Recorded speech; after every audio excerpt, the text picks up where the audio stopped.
Obesity is a big problem here, and out of that, one of the biggest problems here is the NCDs, non-communicable diseases, and it seems Pacific is leading in that area.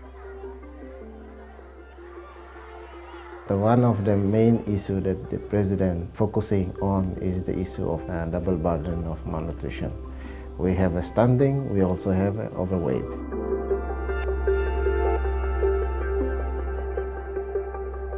The problem with overnutrition is that Tonga is number one in the world of being the most obese country. There's 98% of people in Tonga that are at moderate to high risk of getting an NCD.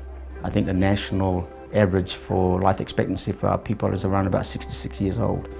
And there are two things, obviously, that contribute.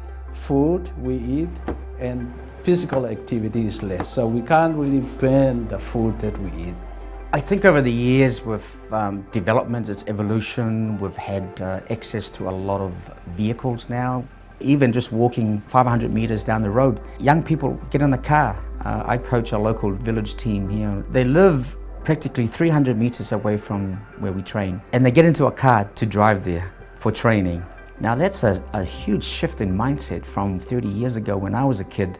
We changed our lifestyle, more importation of food with a high sugar content, at the same time with meat that we know that has a high content of fat. The increase in lamb flap importation over the years, corned beef, all these processed food, noodles, we bring in and consume over 18 million noodle packs per annum.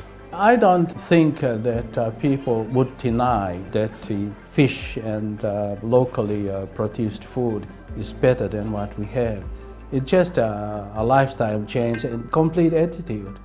Diets have changed over the years, but also things like they're able to afford more feasts, and the way that they share their cultural experiences has changed over the years as well. Growing up as kids here, we ate local food produce every day, fresh fruit and veggies. 30 years down the line, things have changed. You've got to adapt to the conditions, and unfortunately the majority of our people here lack the knowledge and the science behind agriculture to be able to grow a good crop, whether it's for food security or for commercial markets overseas. With the rise of NCDs, there's of course going to be problems with disability, people getting amputations, visual loss and things like that. So there's multiple problems that the country is facing.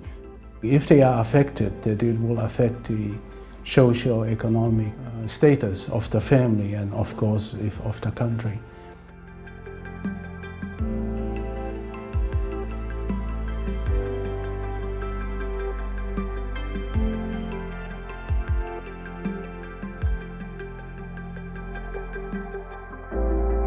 We have a lot of issues faced by this country. Right now we have a 50.2% stunting rate. Here we have a belief that certain food will not be eaten by pregnant women, or the young babies will not be fed with certain food. Families don't have enough economic income, so they don't reach good quality of food. There's accessibility, so food are not available. You have to travel distance, and if you don't have money or transportation, you won't be able to acquire enough right type of food. People don't have enough knowledge of what are the right composition of food that is good for your nutrition. Lastly, it's way of life, the environment, hygiene.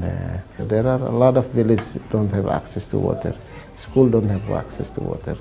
And so sanitation is an issue.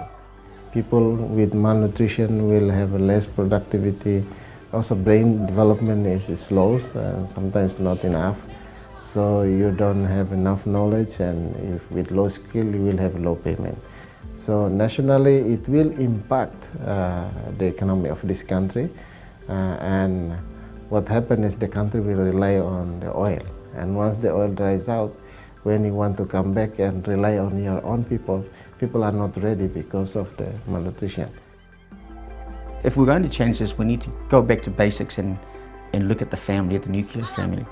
The parents, where it all starts from, what they give their children is what you feed them, is what you'll be in the future. So I think if we get a clear message to them so that they understand the basic nutritional value of food that they consume daily. I think Tonga cannot do it alone. Our program is a multiple sectorial Ministry of Health, Education, Agriculture, Fisheries, NGOs and other countries. We must put our act together. Because without an integrated and coordinated approach, there's no way we'll have enough funds and resources to make the necessary changes. We believe we are going to win, but we cannot win the fight alone. Community has to be part of this. People has to realize that yes, malnutrition is a big problem. Yes, they have a role to play in effort to fight malnutrition. You get that, that's empowerment. Understanding their needs and then making the change to help them. It's change for life. Se Timor pode fazer isto, pode contribuir também para a região e também para o mundo, porque fala deste problema não só em Timor Leste que enfrenta este problema de malnutrição. Se nos acompanha no mundo, este problema também acontece. Então nós gostaríamos de este problema, nós podemos procurar uma solução para Timor Leste e também pode contribuir para a nossa região e o mundo.